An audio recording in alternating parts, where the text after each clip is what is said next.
In a small town, a tree grew faster than any other. Locals whispered about its mysterious power.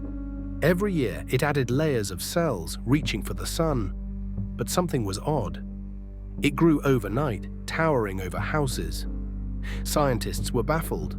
They studied its roots, finding ancient symbols carved deep within. Rumors spread that the tree was a portal to another world.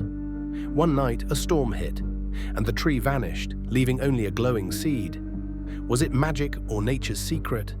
Hit the like button, subscribe, and leave a comment to support us.